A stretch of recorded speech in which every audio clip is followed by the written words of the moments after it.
Rans adalah anak kandung Ronit. Demi merebut harta kekayaan bernilai triliunan rupiah itu, anaknya sejak kecil sudah dibesarkan sebagai mesin pencari uang olehnya. Rans tak boleh memanggilnya ayah di depan maupun di belakang orang-orang. Dan hubungan mereka tak boleh sampai diketahui orang luar. Akhirnya, Rans yang menipu kepercayaan Sarah berhasil memenangkan hati Sarah. Tadinya mereka mengira kalau rencananya sudah sempurna. Tetapi mereka terlalu cepat bersenang-senang. Karena Sarah yang terjatuh ke jurang ternyata belum tewas.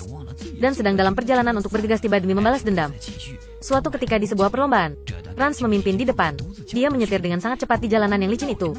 Tepat ketika Rans sedang menikmati adrenalin dan kecepatan mobilnya itu, tiba-tiba, dia menyadari kalau pembalap di sebelahnya ternyata adalah Sarah yang dulu telah dia dorong ke jurang.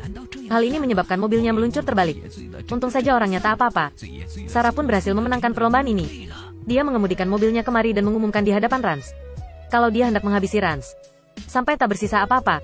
Masih ada Kumar, yang juga ingin membalas dendam adiknya yang tewas dibunuhnya. Darah dibayar dengan darah. Di rumah Rans, Sarah meletakkan banyak foto lama mereka yang terlihat mesra. Hal ini membuat Vicky melihat sosok asli Rans. Rans yang ketahuan tak berusaha melawan. Karena dia memang adalah penipu uang dan penipu asmara. Di dalam hatinya hanya ada seorang pria brengsek alat perang milik ayahnya. Sesudahnya, Sarah kembali menemukan ayah asuhnya itu. Dan membongkar rencana jahatnya yang hendak merebut harta keluarga bernilai triliunan rupiahnya itu. Ronit membuka brankas kecilnya untuk pamer. Tadinya dia hendak mengalihkan perhatian Sarah dan menembaknya. Siapa sangka, dirinya malah yang terkena tembak lebih dulu. Ternyata, pistol Sarah yang lebih dulu membuka tembakan. Ronit tak ingin kehilangan semuanya ini. Meskipun tewas, dia juga ingin tewas di dalam tumpukan uang. Sedangkan Sarah yang menganggap uang sama saja dengan lumpur, langsung menembak dan meledakkan kabel listrik, yang membuat triliunan uang kertas itu pun meledak. Dan yang juga membuat rumah mewah itu menjadi lautan api.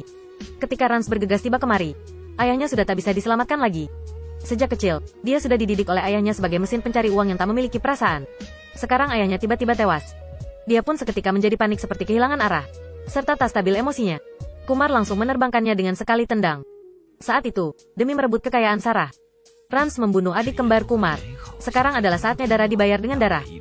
Kumar menyerahkan pistol ke tangan Sarah. Sarah membidikannya pada Rans, namun tetap tak tega untuk melakukannya. Karena Rans sebenarnya juga adalah seseorang yang cukup kasihan. Sejak kecil dia dicuci otak oleh ayahnya, dan dididik sebagai mesin pencari uang. Tetapi meskipun demikian, Sarah masih tetap mencintai Rans sepenuh hati. Bahkan meskipun Rans sampai tewas, Sarah juga akan tetap merindukannya.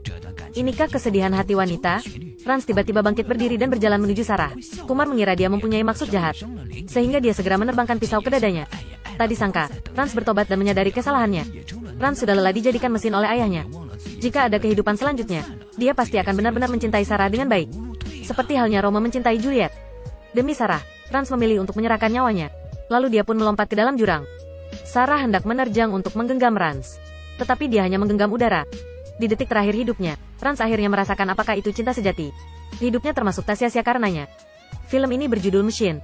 Hidup orang hanya sepanjang beberapa dekade saja. Tak hanya memerlukan uang, namun juga masih ada keluarga, persahabatan dan percintaan.